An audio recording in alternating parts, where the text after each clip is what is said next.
शापित पेड़ और महल का सन्नाटा। बहुत समय पहले दूर दराज के एक राज्य में एक भव्य महल खड़ा था। महल के भीतर एक विशाल बाग था जो अपनी सुंदरता और रहस्य के लिए पूरे राज्य में प्रसिद्ध था। उसी बाग में था सोने के सेबों वाला जादुई पेड़। दिन के समय वह पेड़ सामान्य दिखता था, हरे भरे पत्ते, मोटा तना और शाखाएं जो आसमान को छूती। लेकिन जैसे ही रात ढलती, उसकी डालियों से लटकते सोने जैसे चमकते फल अंधेरे में दियों की तरह जगमगाने लगते। कहा जाता था कि ये सेब सिर्फ सुंदर ही नहीं, बल्कि उनमें अलौकिक शक्ति छिपी है। जिसने भी इनका एक टुकड़ा खा लिया, उसे ऐसी बुद्धि या ताकत मिलती थी जो साधारण इंसान सोच भी नहीं सकता। लेकिन यह रहस्य हर किसी को नहीं पता था। असली सच्चाई सिर्फ राजा जानता था कि यह पेड़ एक प्राचीन शाप से बंधा हुआ है। राजा कई बार महल की पुरानी लाइब्रेरी में रखी किताबों को पढ़ चुका था। उनमें लिखा था कि एक समय एक शक्तिशाली जादूगर ने अपने लोभ में इस पेड़ पर कब्जा करना चाहा था, लेकिन पेड़ की आत्मा ने उसे श्राप देकर उसके अनुचरों को राक्षसों में बदल दिया। उस दिन से यह पेड़ तो राज्य की समृद्धि का प्रतीक बन गया, लेकिन इसके साथ साथ हर रात इसके चारों ओर एक रहस्यमयी धुंध और छायाएं मंडराने लगी। राजा समझता था कि अगर इस पेड़ की रक्षा न की जाए तो न सिर्फ राज्य बल्कि पूरा वंश संकट में पड़ जाएगा। इसलिए उसने इसके लिए सबसे कड़े पहरे का इंतजाम किया था। चौकीदार बारी बारी से रात दिन इसकी रखवाली करते। माली हर सुबह सेबों की गिनती करता। लेकिन एक रात कुछ ऐसा हुआ जिसने पूरे राज्य को हिला दिया। चोरी की पहली आहट सुबह का समय था। सूरज की पहली किरण जैसे ही बाग में फैली, माली दौड़ते हुए पेड़ के पास पहुंचा। उसकी आंखें फैल गईं, चेहरा पीला पड़ गया। वहां लटकते सोने के सेबों की गिनती कम थी। एक सेब गायब था। माली कांपते हुए महल की ओर भागा। महाराज, महाराज, अनर्थ हो गया। राजा अपने दरबार में बैठे थे। दरबारियों और सैनिकों की भीड़ लगी थी। माली हांफता हुआ आया और जमीन पर गिर पड़ा। क्या हुआ? राजा की आवाज गूंजी। महाराज, सोने का एक सेब पेड़ से गायब है। पूरा दरबार सन्नाटे में डूब गया। इतनी कड़ी सुरक्षा के बावजूद चोरी। राजा का चेहरा कठोर हो गया। वह खुद बाग की ओर बढ़े। वहां पहुंचकर उन्होंने देखा, सचमुच एक फल गायब था। लेकिन उससे भी ज्यादा डरावनी चीज जमीन पर थी। पेड़ के चारों ओर विशाल पंजों के निशान पड़े थे और हवा में एक अजीब सी ठंडक और धुंध फैली हुई थी। राजा का दिल धड़क उठा। यह कोई साधारण चोरी नहीं थी। क्या वो पुराना श्राप फिर से जाग उठा था? राजा ने गहरी सांस ली और दरबारियों से कहा, जो कोई इस रहस्य का पर्दाफाश करेगा, जो इस चोर को पकड़ेगा, उसे आधा राज्य और जादुई सेब का हिस्सा इनाम में मिलेगा। यह ऐलान सुनते ही दरबार में हलचल मच गई। लेकिन सबसे पहले आवाज आई बड़े राजकुमार की। बड़े राजकुमार की चुनौती। बड़ा राजकुमार लंबा चौड़ा, बलशाली और तलवारबाजी में निपुण था। वह आगे बढ़ा और बोला, पिताश्री, यह काम मुझे दीजिए। मैं आज रात बाग की रखवाली करूंगा। देखूंगा कौन है जो हमारी नाक के नीचे सेब चुरा लेता है। राजा ने उसे अनुमति दी। रात ढली। आसमान पर काले बादल छा गए। बाग में पेड़ चमक रहा था। उसकी डालियों से झूलते सोने के सेब ऐसे दमक रहे थे मानो किसी ने उनमें चांदनी भर दी हो। बड़ा राजकुमार अपनी चमचमाती तलवार लेकर आ पहुंचा। उसने चौकीदारों को दूर कर दिया और बोला, आज की रात सिर्फ मेरी है। मैं ही इस रहस्य का अंत करूंगा। वह पेड़ के पास पहरा देने बैठ गया। शुरुआत में सब ठीक था, लेकिन आधी रात होते होते बाग का माहौल बदलने लगा। अचानक एक ठंडी धुंध चारों ओर फैल गई। पेड़ की डालियां हिलने लगीं।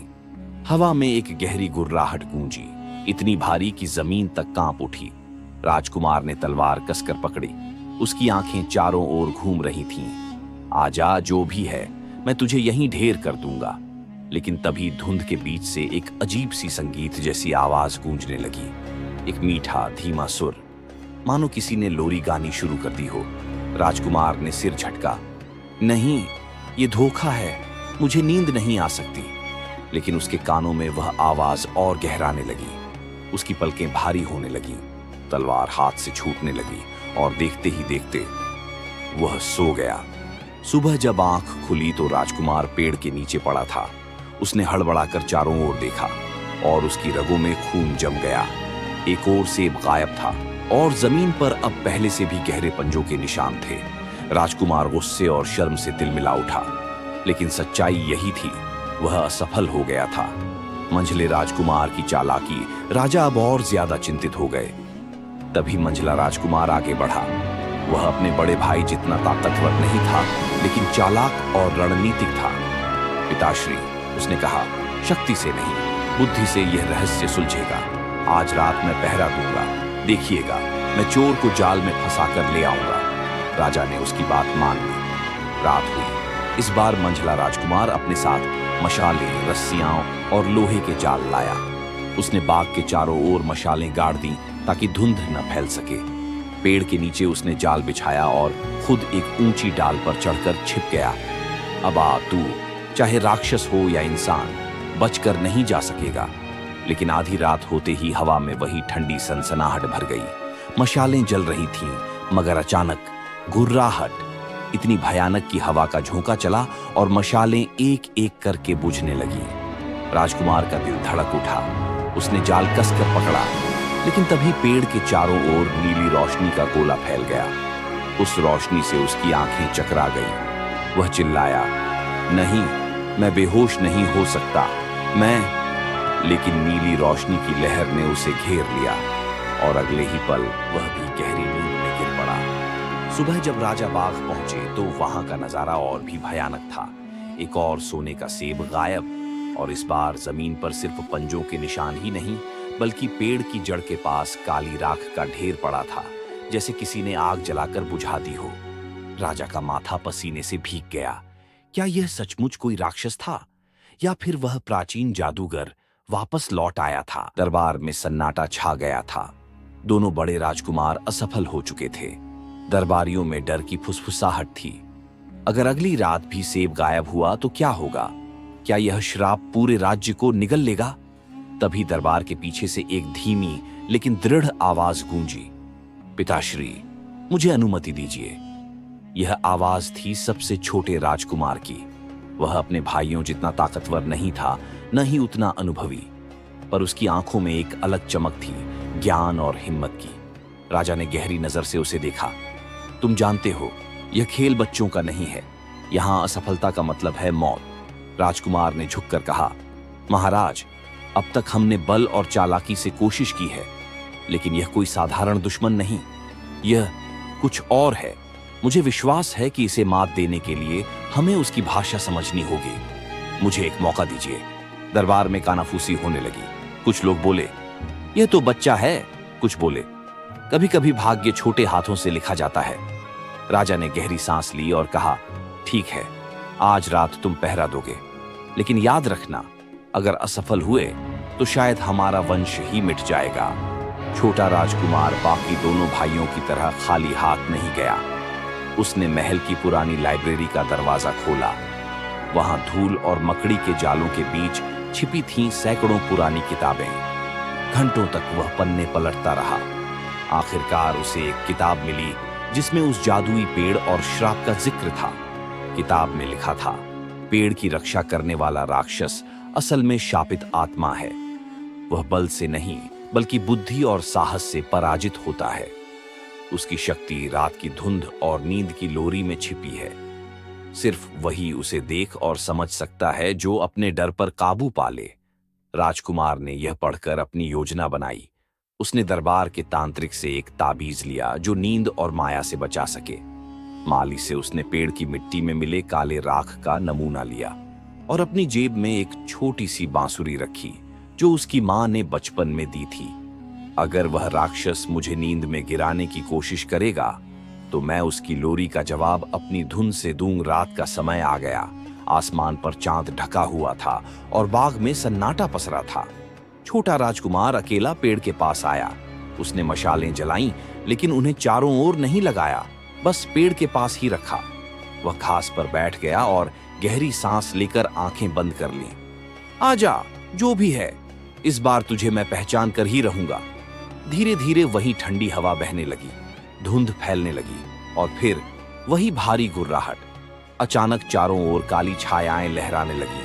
फिर गूंजी वही आवाज, धीमी मीठी लोरी जैसी धुन। राजकुमार के कानों में सुर गूंजे, उसकी पलकें भारी होने लगी, लेकिन तभी उसने जेब से बांसुरी निकाली और बजाना शुरू कर दिया। उसकी धुन साफ, मासूम और उजली थी। लोरी की आवाज और बांसुरी की धुन टकराई, धुंध कांपने लगी, पेड़ की डालियां हिलने लगी। तभी वह प्रकट हुआ। धुंध के बीच से एक विशाल आकृति उभरी। उसकी आंखें लाल अंगारों जैसी चमक रही थी। शरीर आधा इंसान आधा जानवर, पंजे इतने बड़े कि एक ही वार में इंसान को चीर सके। राजकुमार ने उसकी आंखों में देखा। तो तू ही है, श्रापित रक्षक, राक्षस ने गुर्रा कर कहा। जो सोने के सेब की चाहत करता है वह कभी जीवित नहीं बचता। भाग जा, वरना यही तेरी आखिरी रात होगी। राजकुमार का दिल धड़क रहा था, लेकिन उसने ताबीज पकड़ा और कहा, अगर तू सचमुच रक्षक है तो चोरी क्यों करता है? सेब क्यों गायब हो रहे हैं? राक्षस एक पल के लिए चुप हुआ। उसकी आंखों में कुछ झलक गया, दर्द या राज। लेकिन अगले ही पल उसने दहाड़ मारी और झपटा। राजकुमार झुक गया, तलवार खींची और बोला, अब खेल शुरू होता है। राक्षस और राजकुमार के बीच पहली भिड़ंत शुरू हुई।